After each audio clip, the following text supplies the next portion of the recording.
Vamos a orar. Padre amado que estás en los cielos, una vez más, Señor, te agradecemos por todas las actividades del día, porque tu Espíritu se ha movido, porque muchos están tomando decisiones en su corazón, porque estamos aprendiendo, porque estamos congregados, juntos, alabando tu nombre.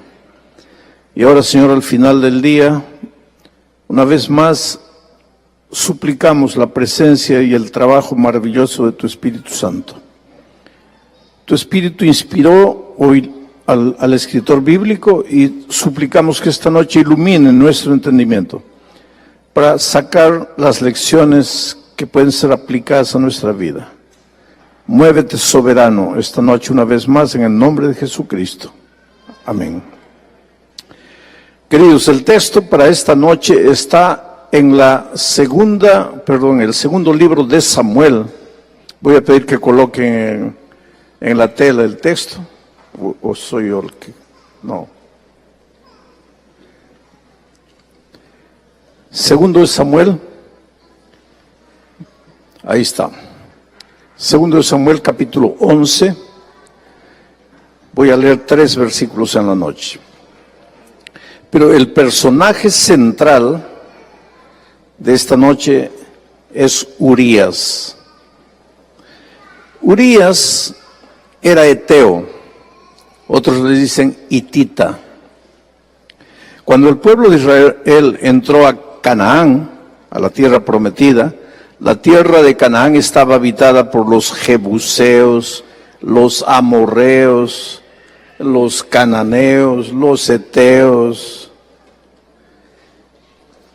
Urías era de la tribu de los heteos.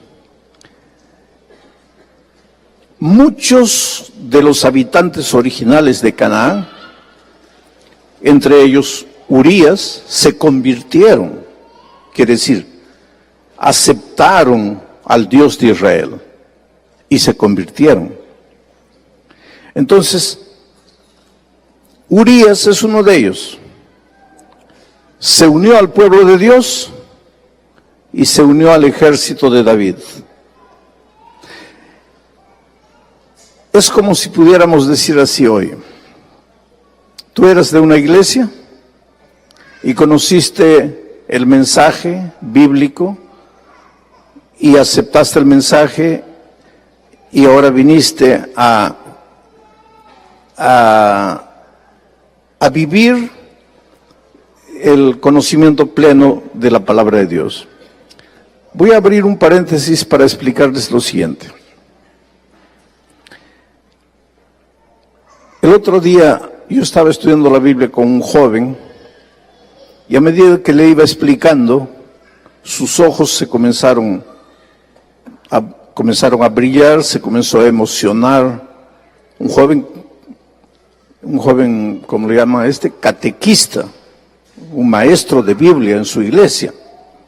Se comenzó a emocionar y me dice: pastor, quiere decir que yo toda mi vida estuve equivocado. Toda mi vida estuve equivocado. Y yo le dije: no. Pero usted me está mostrando que la palabra de Dios dice otra cosa. Y yo le dije: no, tú no estabas equivocado, tú estabas creciendo.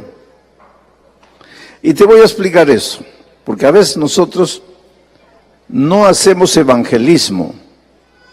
A veces, por más sinceros que seamos, no hacemos evangelismo, hacemos proselitismo. Y hacer proselitismo no es hacer evangelismo. ¿Cuál es la diferencia entre hacer proselitismo y hacer evangelismo? Hacer evangelismo es explicar el evangelio, alcanzar con el evangelio a las personas, mostrarles el evangelio. Eso es hacer evangelismo. Naturalmente que el evangelio no es solo que Jesús te salva.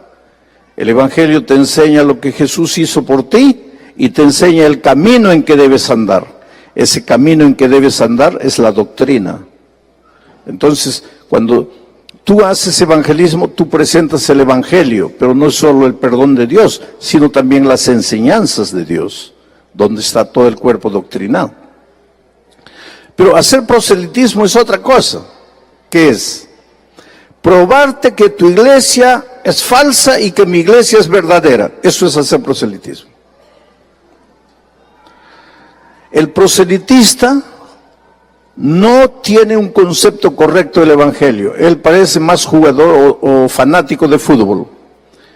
Tú eres de las Chivas no valen. Yo soy de las Águilas, vente para las Águilas. Tú eres de la Alianza no vale, vente para la U. Tú eres del Boca Junior, el Boca Junior no vale, vente para el River Plate.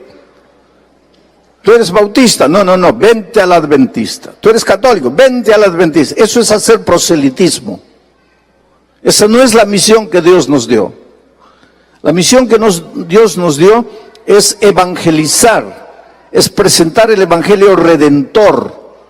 Solo que al presentar el evangelio redentor, pues sucede una cosa interesante. Tú vas mostrando también el plan de Dios para tu vida. Yo me podría pasar toda la noche contándoles historias. Háganme recordar del joven este que comenzó a ponerse triste y me dijo estoy equivocado. Bueno, hace muchos años atrás, muchos años atrás, cuando yo era un joven, trabajé en la selva de mi país, en la Amazonía. Y ahí en la ciudad había una casita parroquial al lado de una pequeña iglesia católica. Y al ladito la casa parroquial donde vivía el párroco que cuidaba de la iglesia de ellos. Y mi esposa un día me dice, ese padre vive solito, ¿quién le cocinará? ¿Cómo vivirá solo? Porque la mayoría de los que vivían ahí eran nativos o colonos, él estaba solito ahí. Entonces mi esposa me dice un día, ¿por qué no le invitas a cenar? Yo voy a preparar una rica cena, tráelo a cenar. Entonces me acerqué y le digo, hola. Él me dice, hola. Me miró medio asustado, así, porque él sabía quién era. Yo. Él sabía que yo era el pastor y yo sabía que él era el párroco. Le digo, mira, yo vine con una invitación de mi esposa. Quisiera cenar esta noche en casa. Él se quedó así medio asustado, ¿no? Que el pastor adventista lo estaba invitando a cenar en su casa. Me dice, sí, voy. Y en la noche llegó trayendo una botella de vino. El vino que él usaba en la comunión, en la misa del domingo, pero él se trajo para la cena. Y bueno, comenzamos a cenar, a conversar antes de comer, pues nosotros hacemos una oración, ¿no? Hacemos a Dios.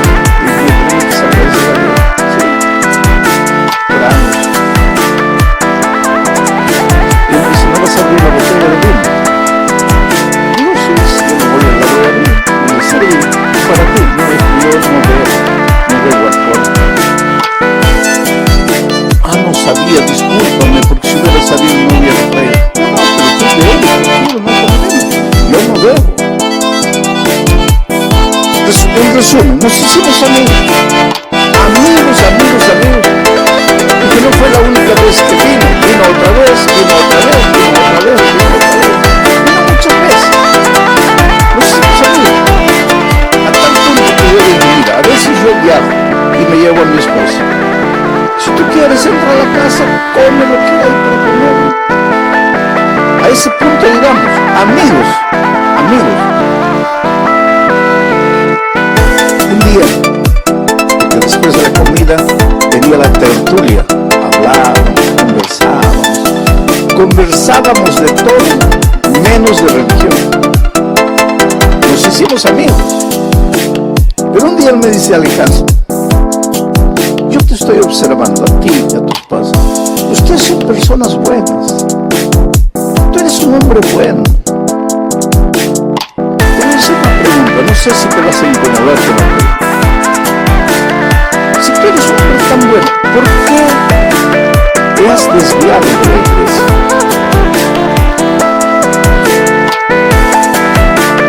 Le digo, mira, yo estaba esperando que tú me hicieras una pregunta parecida hace mucho tiempo.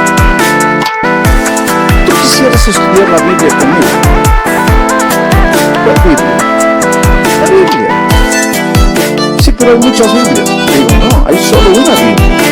Hay muchas versiones, pero todas las Biblias son la Biblia. Tú traes tu Biblia y yo saco mi Biblia. Vamos a comparar esta Biblia. ¿Qué quieres estudiar conmigo la Biblia? Comenzamos a estudiar.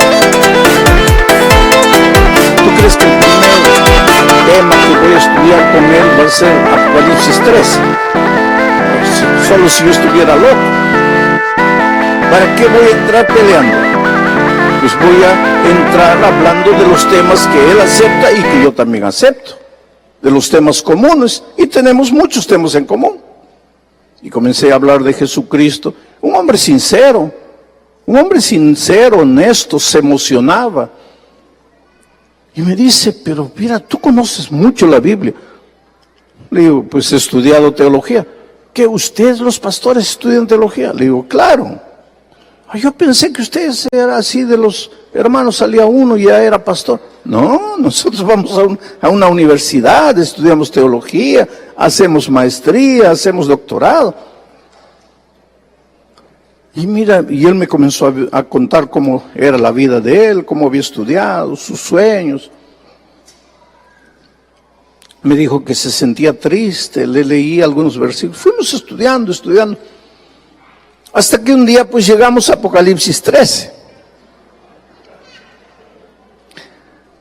Y comencé a mostrarle, mira, esta bestia que está descrita aquí tiene el apoyo del dragón. ¿Quién es el dragón? Lo llevé a la propia Biblia. Lee este texto. ¿Quién es el dragón? La serpiente antigua, que se llama Diablo y Satanás. Entonces, ya no te queda duda que el dragón es el diablo. Sí, correcto. Pero este dragón le da fuerza a la bestia. Ahora vamos a descubrir la bestia. ¿Quién es la bestia? Y comenzamos a leer las características de la bestia. Yo nunca mencioné a ninguna iglesia.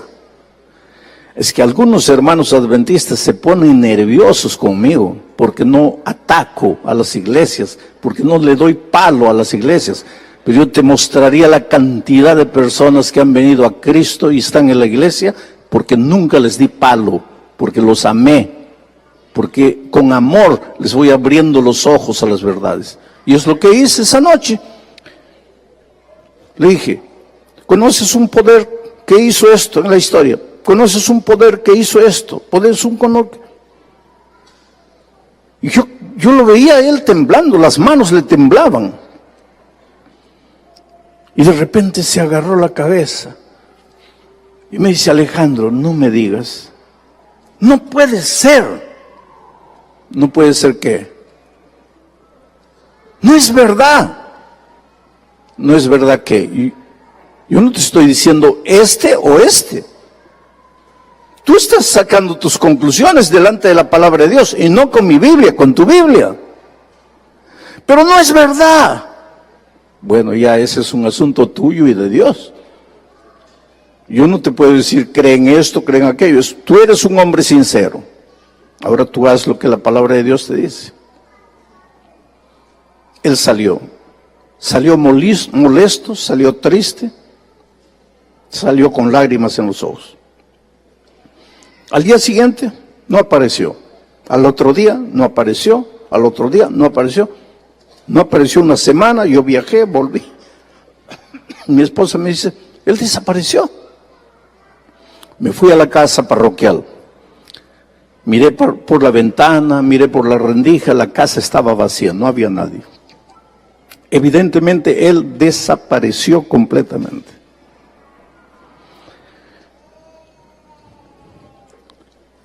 Tres, 4 meses después, llegó un nuevo párroco para la ciudad. Y yo me acerqué a saludarlo, no quiso conversación conmigo. Pasaron los años, yo me vine a Brasil, a trabajar. Pasaron años. Y un día llegué al Perú a pasar Navidad. Ya no me van a decir, el pastor Bullón celebra Navidad. Yo llegué a pasar Navidad. La Navidad que el mundo, 25, mejor no voy a decir Navidad. Yo llegué a pasar el 25 de diciembre. Eso sí está bien, ¿no? Porque Navidad es pecado, ¿no? Entonces, 25 de diciembre, llegué.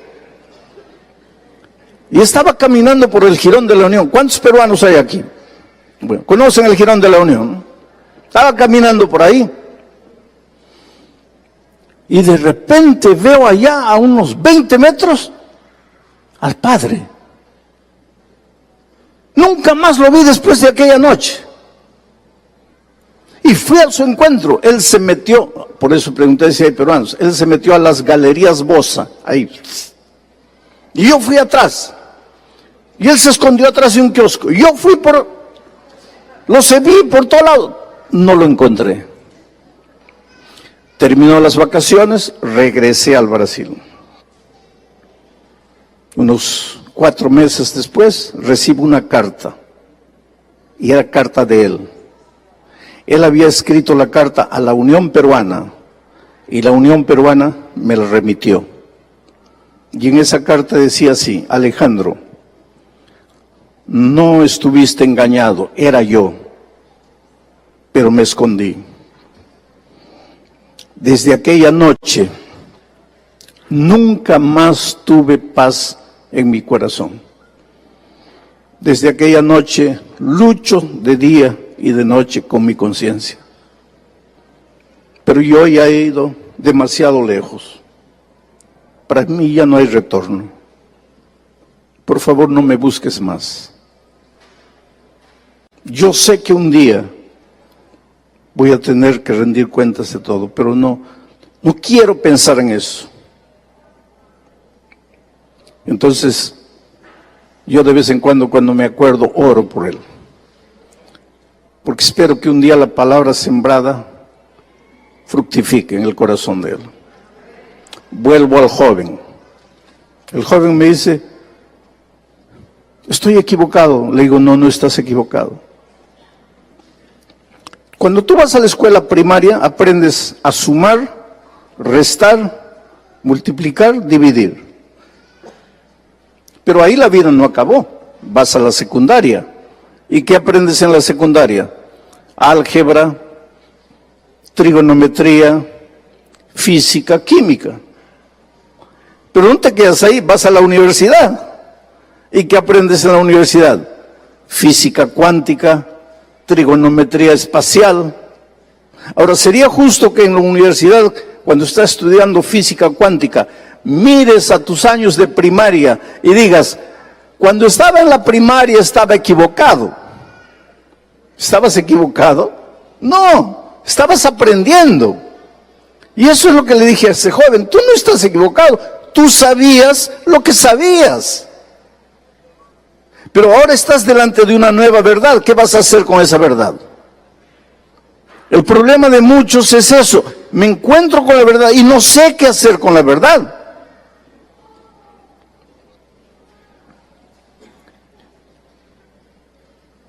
¿Te acuerdas la historia de Pedrito? Pedrito vio a su hermana María de 12 años preparando la carne para colocar en la asadera. Pero la asadera era de forma rectangular y María estaba cortando la carne de forma redonda. Ahora no salgan diciendo aquí, Pastor Bullón dice que podemos comer carne. Yo te estoy contando una historia. Entonces, olvídate de la carne. Vamos a decir gluten. Está cortando el gluten de manera redonda, para colocar ahí en la asadera. La asadera es rectangular. Entonces, Pedrito le pregunta, María, ¿por qué estás colocando la carne redonda si la asadera es rectangular? Y ella levanta los hombros y dice, no sé, mamá hace así, yo hago así. Pedrito va donde la mamá, mamá, ¿por qué María y tú cortan la carne redonda si la asadera es rectangular? La mamá levanta los hombros y dice, no sé, Mi mamá hacía así, yo también hago. Pedrito va donde la abuela. Abuela, ¿por qué María, mi mamá y tú cortan la carne redonda si la asadera es rectangular? La abuela dice, no sé, hijo, mi mamá hacía así y yo también hago. Para suerte de Pedrito, la bisabuela todavía estaba viva. Bisabuela, ¿por qué todas las mujeres de esta familia cortan la carne redonda si la asadera es rectangular? Y la bisabuela dice, mira hijo, yo te voy a explicar por qué yo lo hacía. Porque cuando yo era jovencita, éramos pobres y solo teníamos una asadera que era redonda. Entonces, para que cupiese la carne, teníamos que cortarla redonda. Ahora, ¿por qué la tonta de mi hija, mi nieta, mi bisnieta siguen haciendo la misma cosa? Yo no sé. Es que eso es lo que pasa con las personas, conocen la palabra de Dios. No, pero mi mamá, pero mi abuela, pero mi bisabuela. Ahora, tú tienes que confrontarte con la realidad, con la verdad.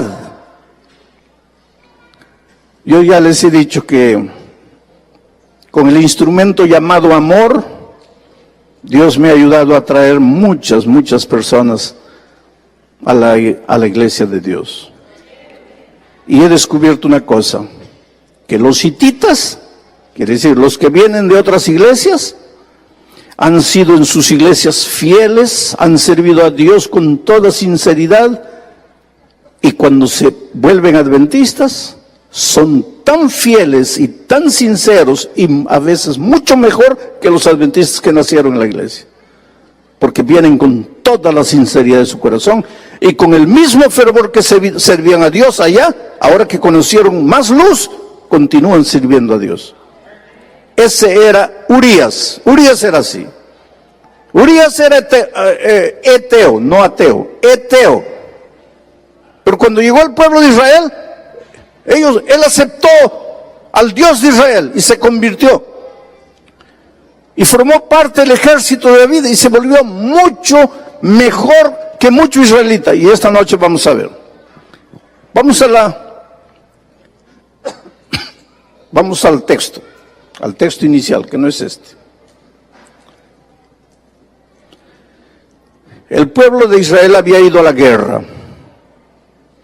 Joab, el general de David, estaba al mando de los ejércitos. Ahora, miren lo que dice. Y sucedió un día, les hago una pregunta, ¿dónde estaba el ejército de David? En la guerra. Y sucedió un día, al caer la tarde, que se levantó David de su lecho. ¿Dónde estaba el ejército de David? En el campo de batalla. ¿Y dónde estaba David?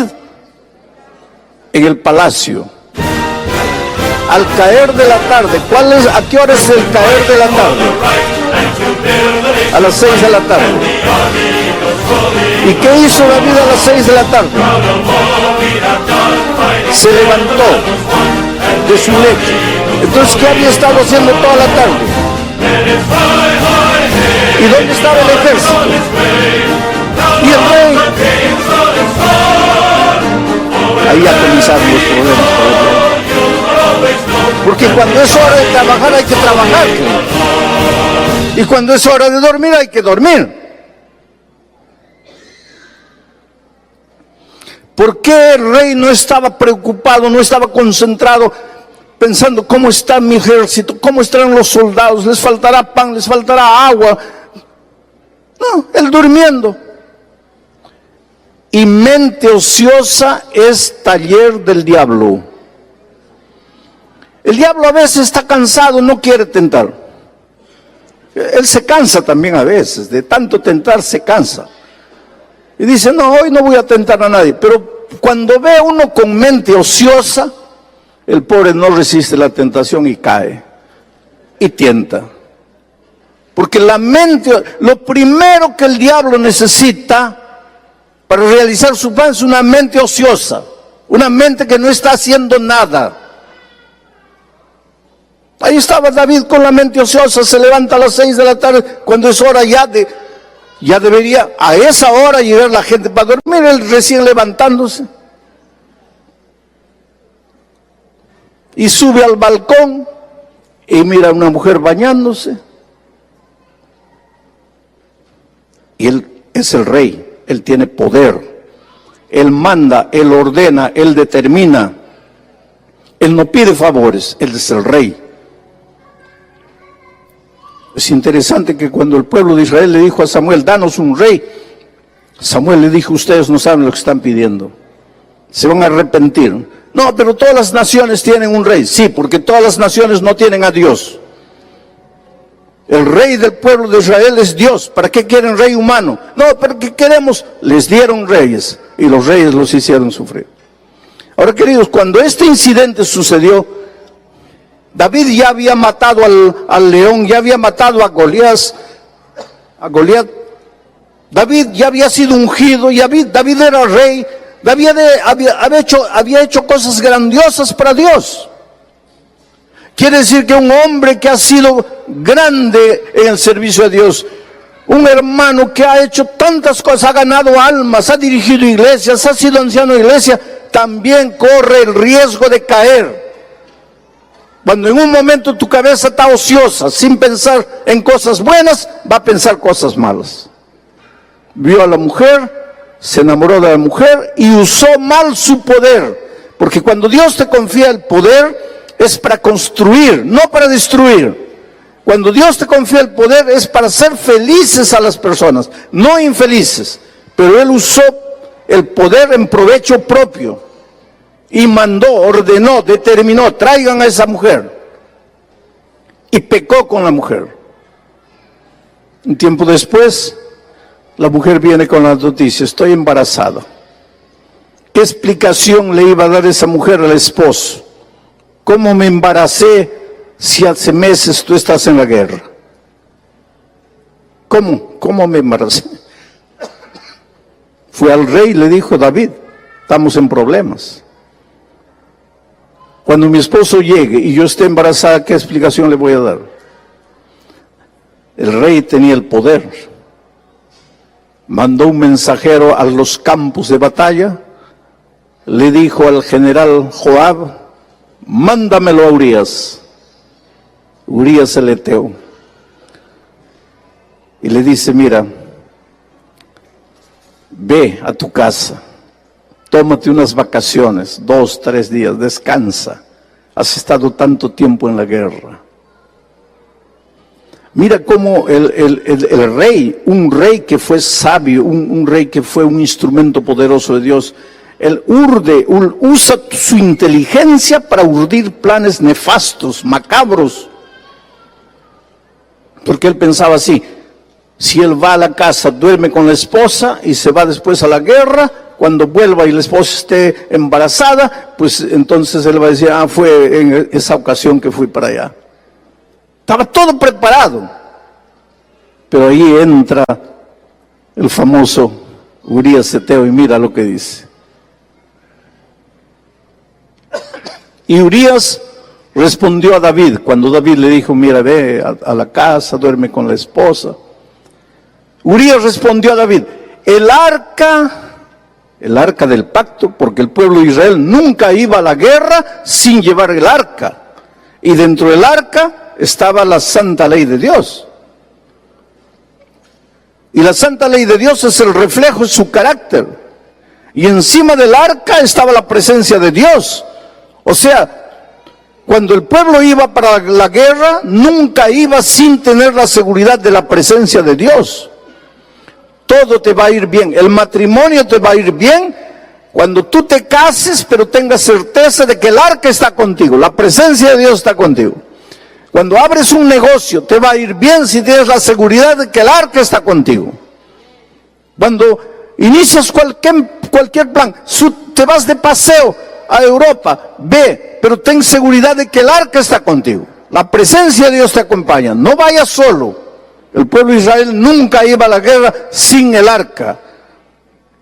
Y entonces ahora Urías le dice a David, el arca es Israel. y Judá están bajo tiendas en el campo.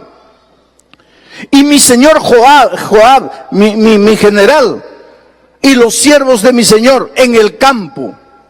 Y yo he de entrar en mi casa para comer y beber y dormir con mi mujer. Por vida tuya y por vida de tu alma, yo no haré tal cosa.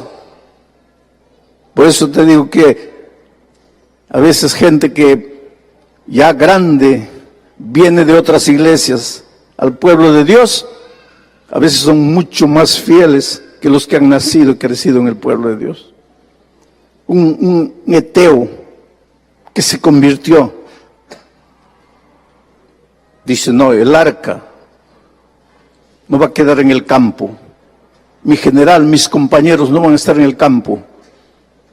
Esta es la misión de Dios. Yo voy a estar cumpliendo la misión. Yo no puedo estar aquí en casa. Rey, mándame de vuelta. Yo no puedo quedarme aquí. ¿Cómo voy a dormir en mi cama, tranquilo, confortable, sabiendo que mi pueblo está en el campo? Ahora, ¿quién debería decir eso? ¿Era quién? El rey. Y el rey durmiendo de tarde y después pecando de noche. Y el otro que se convirtió, que recién entró a la iglesia, fiel, firme, dice, no, yo no lo haré. A lo largo de mi vida he encontrado y he conocido gente aguerrida, ¿sabes? Gente como Urias, comprometida con la misión. La misión es lo primero.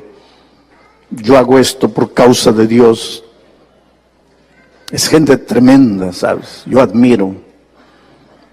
Una vez llegué a un país, no quiero dar los nombres, pero no había qué comer. Me dieron una botella de agua, de Coca-Cola de 2 litros.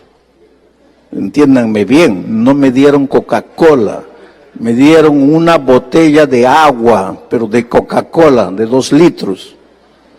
Y eso era todo el agua que yo tenía para lavarme los dientes, para bañarme y para hacer correr el vaso sanitario. Una botella de agua de 2 litros. Ahí sí yo conocí lo que era el baño de gato. Mojaba un poquito con la toalla el agua y con esa toalla me frotaba el cuerpo y ese era el baño que tenía. Un hombre duro, un pastor así, duro, para resistir el dolor, las dificultades que se creaban ahí, que los nativos le criaban a él. Un día, hay cosas interesantes, ¿sabes? La hora del desayuno, la señora sirve un plátano. Y yo esperando que venga el restante del desayuno. Y era solo el plátano. Y no para mí, para los 3. Para el pastor, la esposa y para mí. Yo le digo, eso es todo. Me dice, pastor, eso es todo. Y usted va a aguantar 4 días aquí conmigo. Estamos racionando todo para los 4 días. Vamos a orar. Y yo oré y dije, mira Señor, si cuando Elías un día estaba con hambre, te pidió comida y tú le mandaste un cuervo trayendo comida, aquí está tu siervo, tu sierva. Yo he llegado aquí a predicar el evangelio. ¿Nos vas a dejar con hambre? Mándanos un cuervo, mándanos a alguien, tráenos comida. Y cuando estamos así, tocan la puerta abajo. El pastor vivía en el 2º piso. Mira por la ventana, así. Y pues viene y me dice, oye, hay una hermana, pero quiere hablar contigo. Bajé. La hermana tenía una cesta. Abrió el trapo. Y sacó de la cesta un tamal de plátano. Me dice, mi esposo fue al interior, trajo un racimo de plátano salvaje. Yo he preparado 10 tamales para vender, pero he decidido traerle este tamal, porque sentí en mi corazón que Dios me dijo, lleva para el pastor visitante. Y yo subí, y cuando llego arriba, le digo, mira, Dios no nos mandó un cuervo, pero nos mandó una linda hermana trayéndonos un pastel de banana. Él me dice, pastor, no coma. ¿Cómo no coma? Estamos con hambre. No coma. Gracias. Agarra el pastel y agarra un pedazo y le da al perro. Digo, ¿qué estás haciendo? Para nosotros. No, pastor, calma. Deja que el perro coma. Si el perro no muere en 5 minutos, nosotros comemos. Le digo, mira, quien nos trajo el pastel es una hermana. Él me dice, no, pastor, usted no conoce. Usted no sabe dónde está. Tenemos que tener cuidado para todo. Podemos ser envenenados. 5 minutos después el perro no murió. Comimos el pastel, el tamal de plátano. Pasé 4 días lindos. Las 1000 personas todas las noches escuchando la palabra de Dios, en la hora del llamado viniendo adelante, aceptando a Jesucristo. Qué días maravillosos. Pero cuando llegó el momento de volver, él me llevó al aeropuerto, yo lo abracé, digo, mira, yo me voy.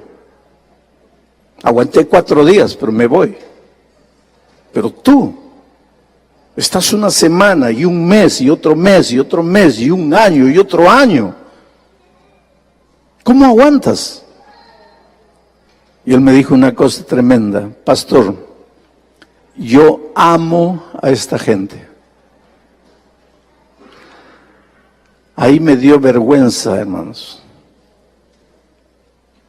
Ese es pastor. Ese no está preguntando, ¿hay escuela para mi hijo? ¿Hay trabajo para mi esposa? No. Yo amo a esta gente. Ese es pastor. Yo no. ¿Qué sufro yo? Viajo de avión, me dan comida, nunca me falta comida. Ustedes, los hermanos, me aman. No creo que uno de ustedes me va a matar, me va a envenenar. Pero ese hombre está ahí y ama a esa gente. Esos son los Urías modernos. ¿Cómo puedo yo vivir tranquilo cuando mi pueblo está allá, cuando el arca de Dios, cuando hay una misión para cumplir? No puedo. Yo no puedo entrar, acostarme dejando la misión inconclusa. Yo me acuerdo del pastor Davis, que fue el primer misionero a Ecuador. La próxima semana, a partir del miércoles, estaré en Ecuador. 4 días de evangelismo ahí en la ciudad de Quito y una noche en Guayaquil. El pastor Davis fue el primer misionero a Ecuador. Cuando llegó ahí no había un miembro de iglesia. Él llegó con la misión de evangelizar, recién casado con su joven esposa. Americanos salieron de este país y fueron para allá. Nosotros los hispanos tenemos una gratitud con los pioneros americanos que dejaron el confort, la comunidad de su ciudad y fueron a evangelizarnos a nosotros. Nadie los recibió, porque el país, pues no era adventista. Era un país duro. Él no era bienvenido. Nadie lo recibió. Sufrió. Y de repente la esposa queda embarazada. Ningún hospital quiso prestarle atención médica. Y cuando llegó el momento de nacer el niño, ningún hospital aceptó a la señora para dar a luz. Pero ya había pasado casi un año y él había evangelizado ya unas 13 personas. Digo, había evangelizado. Porque él no llegó allá diciendo, te voy a probar que tu iglesia no vale, que la mía es la verdadera. No, así no se evangeliza. Él evangelizó. Ya había evangelizado 13 personas. Una de las señoras ayudó a la esposa a dar a luz. La niña nació, una niña linda. La mamá murió. El pueblo no dejó, no permitió que esa joven señora muerta fuese enterrada en un cementerio. Esos 13 nuevos conversos y el pastor Davis cargaron el cajón de la esposa al campo para enterrarlo ahí. En ese tiempo no había WhatsApp, en ese tiempo no había correo de 3 días, no había avión, los viajes eran por navío. Cuando la Asociación General se enteró, ya habían pasado 2 meses. Y mandaron una orden: pastor, regrese inmediatamente. ¿Cómo está ahí solito con la niña? Regrese inmediatamente. Y él le respondió: no iré. Mi esposa y yo llegamos a este país con un sueño: establecer la iglesia aquí. Y yo solo saldré de este país cuando el sueño de mi esposa y el mío se haya realizado. Ese es el Urias de hoy. Y así como Urias, así como Davis, así como tantos pastores, tantos hermanos, hay gente dispuesta a dar la vida por ser fiel. Piensen en Urias. Si él hubiera dormido en su casa esta noche, no hubiera muerto. Pues no durmió. Ahora el rey lo mandó de vuelta a la guerra. Mandó un recado al general: colócalo a Urias en el frente de la batalla y abandónenlo ahí. Los soldados enemigos lo mataron, pero en realidad quien lo mató fue el propio rey. El hombre de Dios ungido. Nosotros somos seres humanos. Por eso la Biblia dice: maldito el hombre que confía en el hombre. Por eso yo he hecho en mi vida, en mi ministerio, un voto con mi propio Dios. Jamás voy a permitir que las personas me sigan a mí. Olvídense de mí. Yo vengo para que ustedes sigan a Jesucristo. Enamórense de Jesucristo. Síganlo hasta el fin. El elemento humano es apenas un instrumento. No sigan al elemento humano, porque hasta un ungido de Dios puede caer. Y ay de ti si tú seguiste al hombre. En ese día tu fe cae, tu fe se acaba. Pero si tú sigues al Cordero, lo vas a seguir por toda la eternidad. David falló y falló feo, pero mi tema no es David, es Urias. Yo termino diciendo que cuando se escribe la genealogía del Señor Jesucristo, y eso está en Mateo capítulo 1, versículo 6, miren lo que se escribe: Isaí engendró al rey David, y el rey David engendró a Salomón. No dice de su esposa, no dice de Betsabé, dice engendró a Salomón de la que fue mujer de Urias. Urias nunca soñó estar en el árbol genealógico de Jesucristo, y aunque él no tuvo participación, su nombre está registrado para la eternidad por su fidelidad. ¿Cuál fue la recompensa de su fidelidad en esta tierra? La muerte.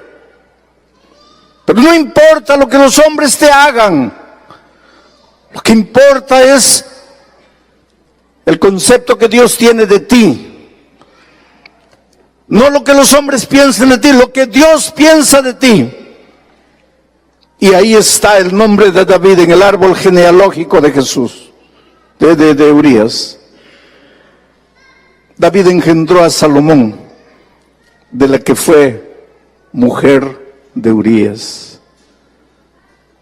Voy a pedir a Zaida que venga para cantar, porque quiero preguntar esta noche: ¿cuántos Urias, cuántos quisieran ser como Urias, fieles hasta la muerte?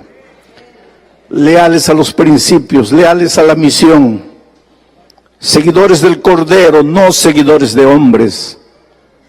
¿Cuántos quisieran decir esta noche, Señor, hazme como Urias? Mientras Aida canta, levántate ahí en pie para hacer la oración final.